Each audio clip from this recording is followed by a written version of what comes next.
नमस्कार बंधुरा आज के आमी सजनार डाटा आलू बड़ी दिए दारुण स्वादेर एक निरामिष तरकारी बानिए देखाबो। तार जोन्नो एखाने आमी सजनार डाटा निये निয়েছি। सजनार डाटागुलोके आमी এইভাবে একটু কেটে নিয়েছি, পরিষ্কার করে ছুলে এইভাবে লম্বা লম্বা করে কেটে নিয়েছি। এখানে একটা আলু নিয়ে নিয়েছি, আমি বড় আলু বলে একটা নিয়েছি, আপনারা বাড়িয়ে কমিয়ে নিতে পারেন। আর এখানে আমি বিউলির ডাল নিয়ে নিয়েছি, বিউলির ডালের বড়ি নিয়ে নিয়েছি। আপনারা চাইলে ঘরেও কিন্তু ডাল ভিজিয়ে বড়ি ভেজে কিন্তু সেটা দিয়েও কিন্তু এই ঝোলটা বানিয়ে ফেলতে পারেন। এই সজনার ডাঁটা আলু বড়ি দিয়ে এই ঝোলটা কিন্তু গরম ভাতের সঙ্গে খেতে কিন্তু অসাধারণ লাগে।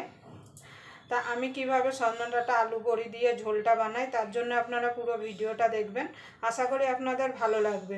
যদি ভিডিওটা দেখে যদি আপনাদের ভালো লেগে থাকে তাহলে অবশ্যই একটা লাইক করে দেবেন, শেয়ার করে দেবেন, আর চ্যানেলটা সাবস্ক্রাইব করে নেবেন, আর পাশের বেল আইকনটি অবশ্যই বাজিয়ে দেবেন আমি যখন কোনো নিত্য নতুন রেসিপি আপলোড করব সবার আগে পাওয়ার জন্য।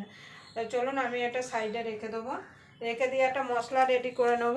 তার জন্য নিয়েছি একটা টমেটো, একটু আদা আর 3টে কাঁচা লঙ্কা, ঝালটা আপনাদের স্বাদ মতো দেবেন। এগুলো আমি মিক্সিতে দিয়ে পেস্ট করে নেব। দেখুন বন্ধু মশলাটা করে নিয়ে চলে এসে এবার রান্নায় চলে যাব। দেখুন বন্ধু তেলটা গরম হয়ে গেছে,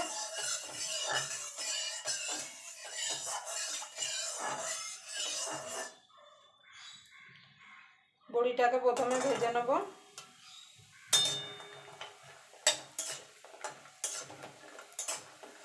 আপনারা এইভাবে একবার সজনার ডাঁটা আলু বড়ি দিয়ে তরকারি বানিয়ে দেখবেন, গরম ভাতের সঙ্গে কিন্তু খেতে অসাধারণ লাগে। এখন বাজারে কিন্তু অনেক কচি কচি সজনার ডাঁটা পাওয়া যাচ্ছে।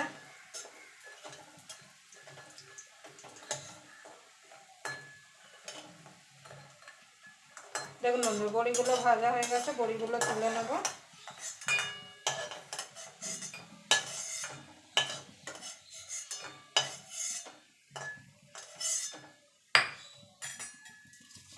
এই তেলে আলুগুলো দিয়ে দেব, আলুগুলো ভেজে নেব।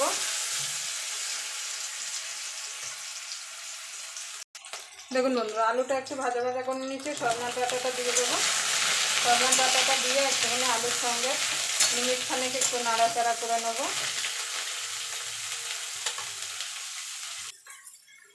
দেখুন বন্ধুরা আলুটা সজনার ডাঁটাটা ভাজা ভাজা হয়ে গেছে, এবার নামিয়ে নেব।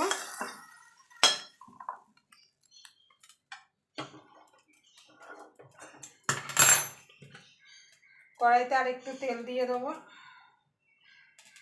খুব বেশি তেল দেওয়ার দরকার নেই। এবার তেলটা গরম হওয়া পর্যন্ত অপেক্ষা করব।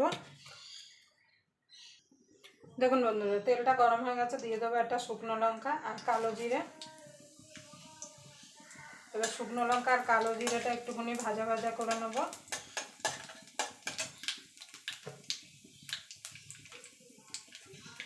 দেখুন বন্ধুরা কালো জিরেটা আর শুকনো লঙ্কাটা ভাজা ভাজা হয়ে গেছে। এখানে যে মশলাটা করে রেখেছিলাম সেটা দিয়ে দেবো, টমেটো, কাঁচা লঙ্কা আর আদা।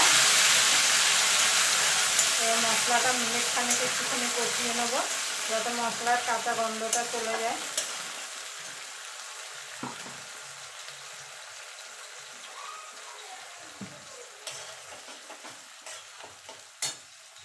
এবার এর মধ্যে কিছু গুঁড়ো মশলা দিয়ে দেবো, দিয়ে দেবো হলুদ গুঁড়ো, দিয়ে দেবো ঝাল লঙ্কার গুঁড়ো, ঝালটা আপনারা যেমন খেতে পছন্দ করেন। দিয়ে দেবো 1/2 চামচ জিরের গুঁড়ো, 1/2 চামচ ধনের গুঁড়ো, খুব বেশি মশলা দেব না। এবার মশলাটাকে কষিয়ে নেব যতক্ষণ মশলার কাঁচা গন্ধটা চলে না যাচ্ছে আর তেল না ছেড়ে দিচ্ছে।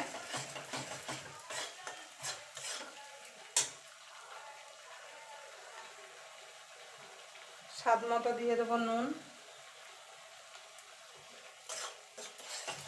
এবার মশলাটাকে কষিয়ে নেব।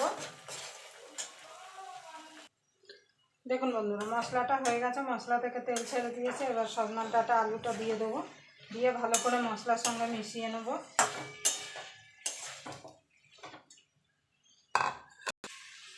দেখুন মশলার সঙ্গে সজনার ডাঁটা আর আলুটা ভালো করে মিশিয়ে নিয়েছি। এবার দিয়ে দেবো জল, আমি এখানে গরম জল দিচ্ছি, অবশ্যই কিন্তু গরম জল দেবেন। যে কোনো রান্নায় কিন্তু গরম জল দিলে তার স্বাদটা কিন্তু দুগুণ বেড়ে যায়।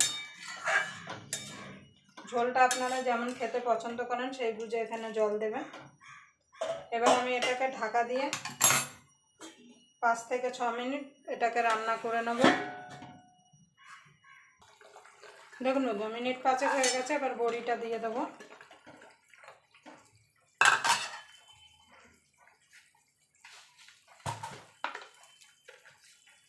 সামান্য একটুখানি চিনি দিয়ে দেবো, যেহেতু নিরামিষ তরকারি।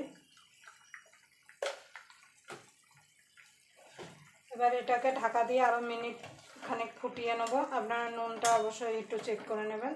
দেখুন আলুটাও সিদ্ধ হয়ে গেছে।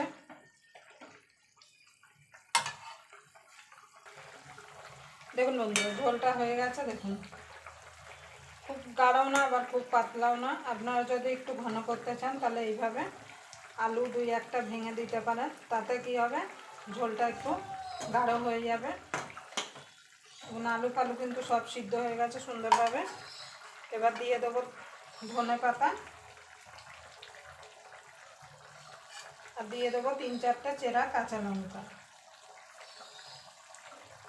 দেখুন আমার তরকারিটা রেডি হয়ে গেছে। আপনারা অবশ্যই এইভাবে একবার সজনা ডাঁটা আলু বড়ির ঝোল বানিয়ে খেয়ে দেখবেন। গরম ভাতের সঙ্গে কিন্তু আর কোনো কিছু লাগবে না। আবার আপনাদের সঙ্গে কোনো নতুন রেসিপি নিয়ে দেখা হবে। ততক্ষণ আপনারা ভালো থাকবেন, সুস্থ থাকবেন।